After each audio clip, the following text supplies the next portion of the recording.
Ahora, como ocurriera en el mismo escenario con la masacre de Charlie Hebdo, vuelven a sentirse las tan repetidas consideraciones hipócritas. Todos a la vez, los mandamases europeos prometen más medidas represivas, más censura, más fabricación de armamento para alimentar intervenciones bélicas. Juran que hoy somos Francia, en vez de prometer ante las víctimas: nos iremos de la OTAN. Otra vez París se convirtió en un campo de batalla. Decenas de muertos, cientos de heridos y las mismas consignas de respuesta del gobierno francés frente al ataque yihadista que ya se han escuchado en Estados Unidos y España cuando acciones similares generaron idénticas masacres.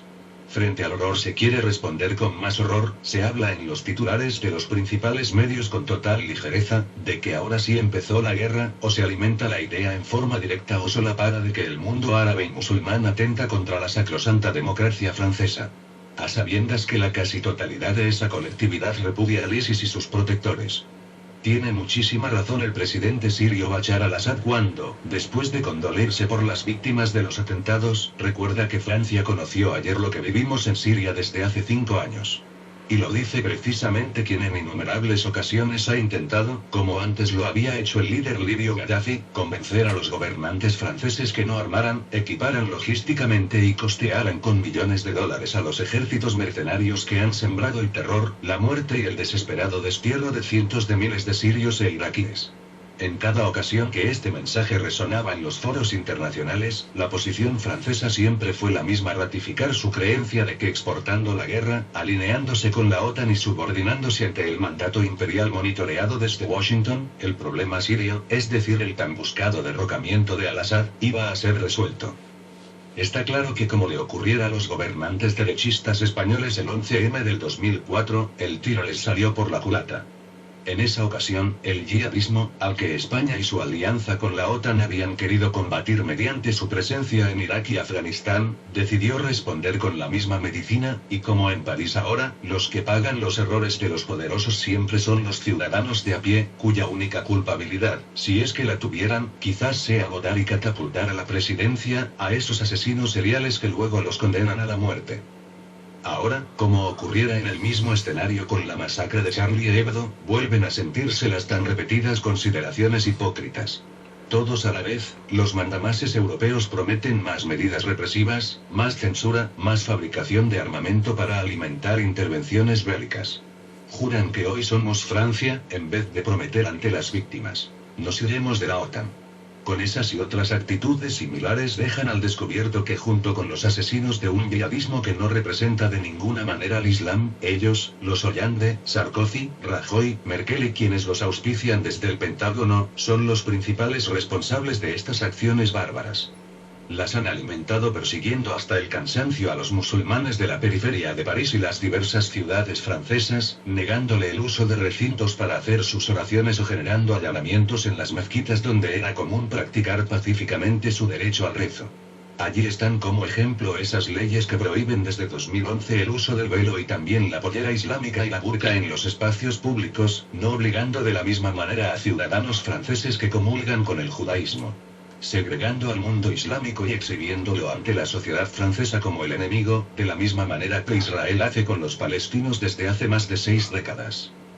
No es misterio para nadie y menos para los devaluados servicios de inteligencia francesa, que muchos de los humillados, desempleados y perseguidos por leyes draconianas y racistas que habitaban en la banlieue parisina, fueron cooptados primero por el Frente al-Nusra y luego directamente por el ISIS para que sean parte de la experiencia de sembrar el terror en Siria e Irak, y lo más paradójico es que salieron desde el territorio francés en numerosas ocasiones con el visto bueno de un gobierno que los sintió como sus soldados de avanzada. En ese momento, las masacres que esos mercenarios producían en Mosul, Raqqa, Alepo, Homs o en Palmira, no preocupaban a Sarkozy ni tampoco a Hollande. Eran daños colaterales lejos de la comodidad parisina que a ese momento parecía blindada, inviolable. Tampoco dijeron nada importante del atentado sangriento cometido esta semana en el Líbano y seguramente muy festejado en teléfono a vivo en la Casa Blanca, ya que en esa ocasión la matanza ocurría en un barrio controlado por Hezbollah. En este caso, los muertos eran tan árabes como los palestinos asesinados en estos días en Cisjordania o en Gaza, cuyos nombres no cuentan para los grandes medios, como tampoco el dolor de sus familiares o las imágenes dantescas de sus viviendas arrasadas. Eso no tiene más que un nombre doble rasero, praxis mentirosa, odio al diferente. Lo que ahora ha ocurrido en París tiene también otra explicación no menos importante. En los últimos meses en el escenario sirio ha ocurrido un hecho que cambió la relación de fuerzas.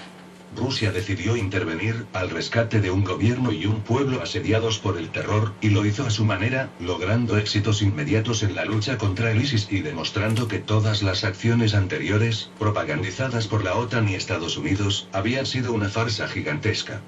Golpeado en sus bases principales, destruidos muchos de sus almacenes de armamento y sintiéndose traicionados por quienes los arroparon desde Arabia Saudí, Turquía y los países occidentales, muchos de los mercenarios optaron por retornar a sus sitios de origen, entre ellos los europeos.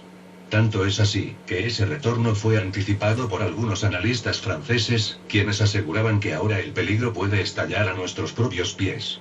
De eso se trata precisamente esta repudiable venganza yihadista, que más allá del falso llanto de quienes los gobiernan, debería ser un llamado urgente para que la sociedad francesa, como otras del continente europeo, se decidan a interpelarlos, y exigirles que abandonen sus ideas expansionistas, injerencistas y autoritarias. Que cesen los comportamientos xenófobos, como los que a pocas horas de ocurrir estos atentados, ya han generado el incendio de un campo de inmigrantes refugiados en Calais. Que miren a quienes huyen de las guerras provocadas por la OTAN, como hermanos y no como enemigos. Que se vuelquen a comportamientos humanitarios y no busquen excusas donde solo hay hombres y mujeres que quieren ser tratados como tales y no como ciudadanos de segunda clase. Quizás, estas circunstancias marcadas por el dolor, puedan servir de punto de inflexión para buscar un punto de inicio diferente.